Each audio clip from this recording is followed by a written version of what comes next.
Kilala mo yan? Vlogger daw yan eh. Kuya Drew, nandito na ako sa location. Kita naman sa pormahan ko kasi dibu ko to o national TV eh.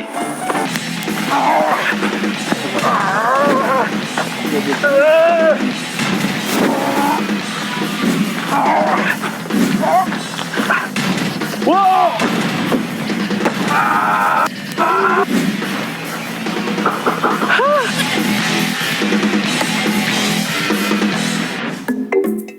May palakasang magaganap this morning sa AHA. Nabigyan ng pagkakataong makita sa telebisyon ng isang aspiring vlogger slash content creator. Si June. Pero lilinawin lang namin ha, hindi ito palakasan para maging artista. Ha? Hindi ba ito yung break ko, Kuya Drew? Ay hindi. Palakasin ito ng katawan dahil magbabanat tayo ng mga buto this morning. What? Akala ko artista break ko na ito. Buto ko pala ang may break nito. Dumayo ang AHA all the way to Bukidnon para sa isang hamon. Kamakailan kasi ay ginanap dito ang kauna-unahang Bukid Highland Games Competition. At dito, nagtagisan ng lakas ang mga kalahok sa iba't ibang physical challenges. Isa itong commercial complex and resort kung saan pwedeng bumisita ang guest para mag-chill. Pero huwag pakampante because they can also give you chills sa mga challenge na ito. When you hear the word Highland Games, it comes from Scotland, the Scottish Highland Games. So, which is where we got inspired. So, which is why we try to implement it here, because we know and we understand all the athletes, all the champions, and everyone who has made the country proud of the Philippines comes from the province and comes from the Bukidnon. Ay, palakasan naman pala ng katawan ito. Hindi ko urungan yan, mga kaaha. Lagi yata ako nag-workout.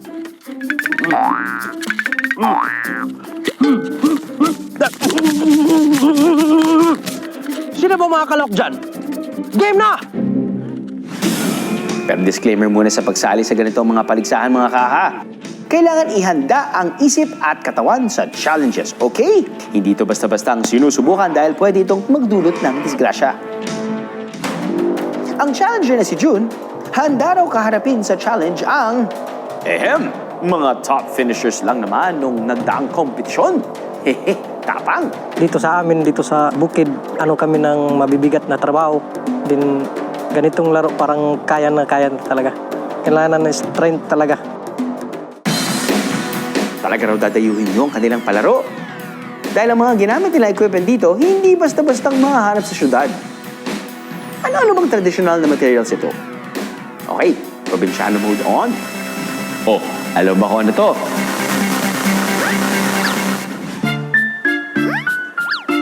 Ay, alam ko na. 7, Kuya Drew. Ganyan ang grades mo sa school kapag hindi ka nag-aral. Palakol. Correct! Pero kung sa pataasan ng grades, mahina ang laban ng palakol. Kapag babanat ng buto, tigasin yan. Ginagamit kasi sa probinsya ang palakol para pamputol ng mga kahoy. Isa yan sa 5 physical challenges nila rito. Ito ang lumberjack axe throw. Ibabato ng kalahok ang axe o palakol sa mga kahoy na target. 6 na beses itong pwedeng ibato. At kada palakol na bumaon sa target, may katumbas na puntos. Paalala lang, bawat challenge ay kailangan may instructor/moderator para maging ligtas ang palaro.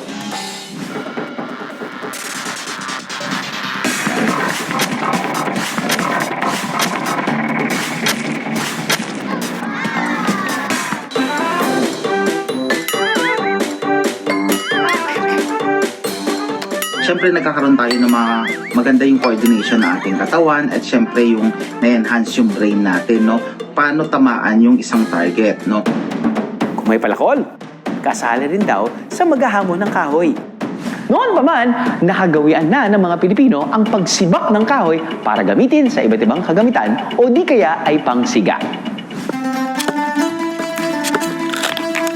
Gusto ko pong patunayan sa inyo na malinis po ang hangarin ko sa inyong anak. Kaya kahit ilang kahoy pa po yan, handa ako magsibak. Hindi tayo manliligaw this morning dahil gagamitan natin ang mga kahoy na ito sa ikalawang pagsubok. Ang challenge, kailangan bitbitin ang mga kahoy na ito patungo sa itinakdang pwesto. Unahang makabalik sa starting point para magwagi.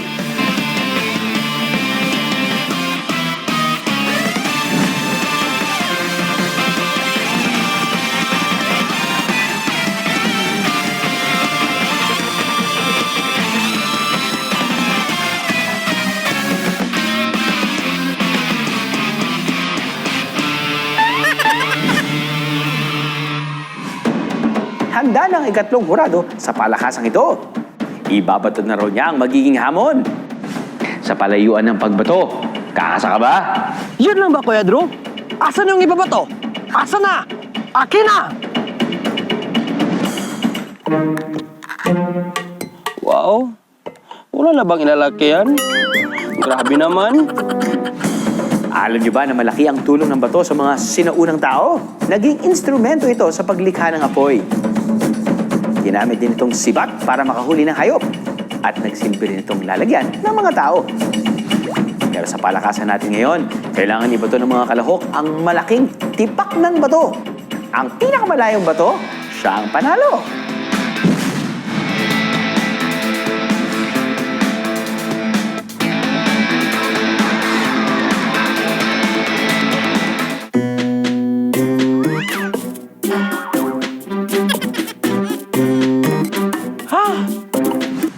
Ang gagaling! Pero ito pang isang challenge sa bato ha, ang Kumaykay Boulder Hoist. Dito, kailangan magpabilisang ilipat ang mga bato na may iba't ibang bigat. Kaya pa ba?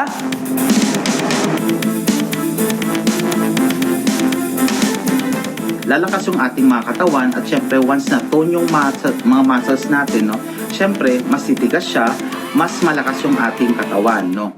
Kasi once kasi na tone na yung mga muscles natin, no, pwede tayo magkaroon ng exert ng effort talaga, no, at yung sa malakas yung ating mga power, no. Yung power meaning yung pag-exert ng effort ng ating katawan para at least naman mas malakas yung ating capability or yung effort ng isang katawan natin para at least magawa yung mga bagay-bagay. Para sa finale, isa pang classic material ang kailangan. Kawayan! Pagdating sa mga palarong pambata ng mga Filipino, hindi talaga nawawala ang kawayan. Nariyan ang pamosang Palo Sebo at kadang-kadang. Ay! Ang saya niyan! Palarong Pinoy! Kayang-kaya ko yan, Kuya Drew! Well, hindi yan ang gagawin natin. Lalagyan natin ng konting hirap. Pagalingan mag-toss ng isang 12 to 15 feet na kawayan. Kakasa ka ba? Ang benepisyo naman nito ay yung kakaroon o yung sabihin natin na maganda yung maging coordination ng ating katawan dun sa ating brain, no? At syempre yung balance din ng ating katawan kung paano ito itapon, no? Kasi na-enhance kasi ito, no? At